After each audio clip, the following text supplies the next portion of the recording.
Hello gays, gals, boys, girls, and everyone in between. Welcome back to my YouTube channel. So for this week's YouTube video, it is probably one of my most requested YouTube videos ever. People are always asking me what is the best way to come out, if I have any coming out tips for them, if I have any advice to help them come out of the closet. And I'm going to be answering all those questions and giving you some of my favorite coming out tips all in today's video. I'm very excited to film this week's video. I love talking about LGBT topics, so let's go ahead and get on into this week's video.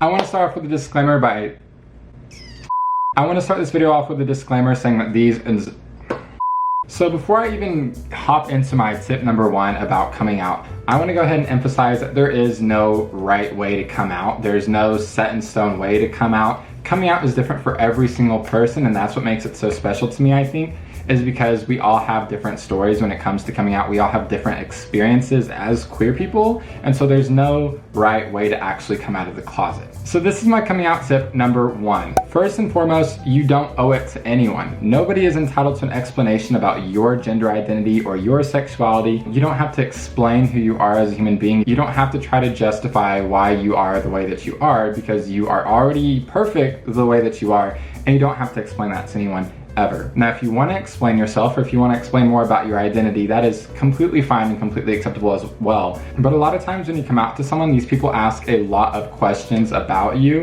and a lot of times these questions are very invasive and very, very personal. So if you don't feel comfortable answering those questions, you don't have to answer those questions. You don't owe an explanation or a justification or a reason to anybody. So a lot of times I actually say I wish there's no such thing as actually coming out, because I hate that we're assuming that the default sexuality is being straight, or that the default gender identity is being cisgender, because that's actually not the case. So that's why I'm like, you don't really have to tell the world something about you if you don't really want to. So that choice is entirely up to you. But with that being said, I also think there's strength and power in coming out, because I know for me personally, when I did come out, there was a lot more about me as an individual that also came out when I came out as a gay man. So that's why I kind of, whatever you see both sides of coming out, I encourage you to go whatever side you see best fits for you. And like I said, sometimes I wish coming out wasn't even a thing, and other times a lot of great things can happen when you come out as well. Coming out tip number one. Coming out tip number one. Coming out tip number one. No. I know I just said that you don't have to explain it to anyone, but that does not mean that you should try to ignore your queer identity either. A lot of times queer individuals can tell at a young age that they're actually queer, that they might be gay, that they might be transgender, and it's very important to hold on to that sense of knowing who you are as a person, because that'll help you identify who you are as an individual, regardless of the people around you trying to change that. So if you ever can acknowledge your queer identity, don't ignore it, because there's so much power and strength in our queer identities. There's a reason why we're a community, is because we all have this shared identity together, and we can grow as a community. It can actually be really harmful if you try to ignore your queer identity. And I know a lot of times we go through denial phases, and a lot of times we want to pretend that it's not actually there because we deal with so much hatred in this world. But it's very, very important that you don't actually ignore your queer identity. Coming out tip number three. You have to do entirely what's best for you. Put yourself first. This is a perfect time to be selfish. Put yourself first in every single situation. A lot of times people ask me, Jordan, how do I come out to my homophobic family?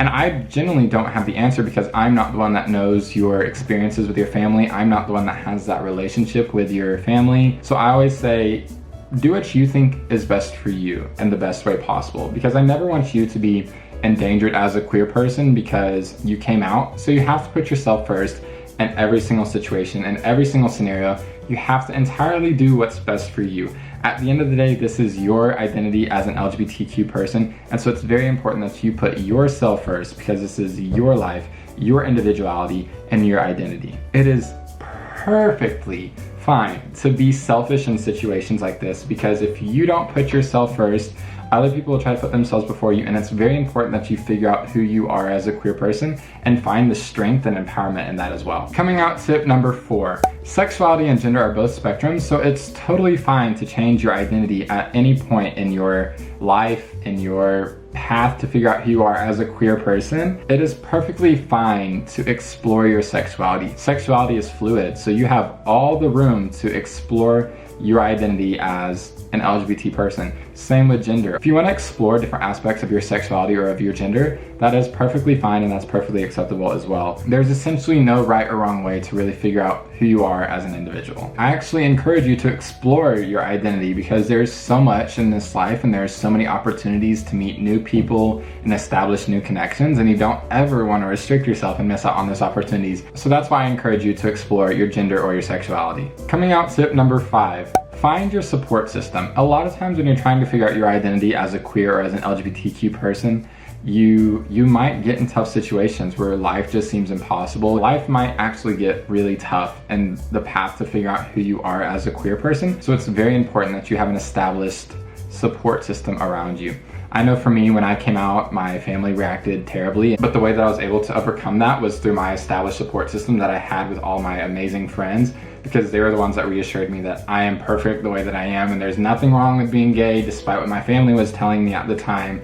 And so it's very just important to have those people you can fall back on, because a lot of times you won't be able to do it alone, because you'll want to talk about your experiences, you'll want to talk about what you're going through, you want to talk about who you have a crush on. And so it's very just amazing to have that support system or your chosen family that you can always fall back on or that you can always rely on when times start to get tough. A lot of times in the LGBTQ community, you hear about this term called chosen family, which means in a lot of instances our family reacts negatively to us coming out. And that is never a good thing for an individual. And so that's why it's very important to have your chosen family, the people that you can fall back on. My family criticizes me all the time for putting my chosen family before my actual family. But the reasoning behind that is because my chosen family has always supported me as an individual, has always reassured me about how amazing it is to be a queer person. And so that's why it's so important to have your chosen family to fall back on, because those are your ride or dies. Those are the people that are going to be with you through it all. So that's why it's really, really important that you have those special people that you can fall back on. Coming out tip number 6, experiment, have fun with it. This is literally your life and you only have one life. So I encourage you to explore who you are as an individual, explore who you are as a queer person. You can also figure out more about yourself by hanging out with new people or by exploring different aspects of your sexuality or exploring different aspects of your gender as well. There's so many amazing things in life that I feel like we miss out on because we don't actually take the time to explore the things that really make us us. And that sounds so tacky and so cliche, but I highly recommend that you just explore who you are as an individual, because a lot of times you might surprise yourself with what you actually enjoy, who you like to hang around with, and the things that just overall bring you happiness in life, because at the end of the day, that is what's important, is being happy in your life. Coming out tip number 7, remember not to push yourself. This is, again, your identity. This is who you are as an individual. So if something feels like it's just going too fast for you, set those limits and establish those boundaries that work best for you. Take it at your own pace. This just goes back to, this is your identity and this is who you are as an individual. So if you're uncomfortable with the pace of something, or if you feel like you're being pushed into situations that make you uncomfortable, speak up for yourself. Make sure you set those healthy boundaries, because you need to set it at the pace that works best for you, not the pace that works best for anybody else.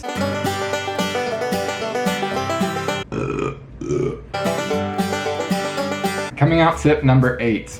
There is no right way to exist as a queer person. A lot of times you hear, oh, you're too gay, or you're not gay enough. What does that even mean, first of all? There is no right or wrong way to exist as a queer person. Don't ever let anyone try to convince you that the way that you're existing as a queer person is wrong. There's no such thing as being too gay or not being gay enough, and don't let anyone ever try to convince you otherwise. And this is my last and final coming out tip, tip number 9. If you can't find the words for coming out, because a lot of times it can be extremely difficult when you come out for the very first time. If you can't find the words for coming out, try writing it down. A lot of times, if you just can't find the words of what you want to say to someone face to face when you're coming out of the closet, 1, that's perfectly fine and that's perfectly normal. But 2, try writing it down, because a lot of times you can put all of your thoughts on paper and you can put everything that you're wanting to say to that person in a paper, and then you can give that to them and they can read it and you can come out that way. And a lot of times it can be easier for people, especially when they're first starting to come out, to write it down on a piece of paper, write it in a letter, and give that letter to another person. So those are my top tips for coming out. Before I wrap up this video, I just really want to emphasize that there is no right or wrong way to come out. Whatever feels best to you for coming out is the best way to come out for you. There is no established best way to come out whatever works for you. This is just some advice and a couple tips that I think can help a person when they're trying to come out of the closet, but I just think it's so important that we support each other in finding our identities as a queer community. So yeah, so that is all for this week's video. I hope that you're able to find a couple bits of advice in here that are helpful for you. My DMs are always open. We can always talk about whatever it is you want to talk about. But yeah, thank you guys so much for watching this week's video. If you want to follow me on my other social media, you can follow my Instagram at @JordanStewart, my TikTok at @JordanStewart_, and my Snapchat at JorgeTheTaco120. But thank you guys so much for watching this week's video. I can't wait to see you guys for next week. Peace out, guys and gals.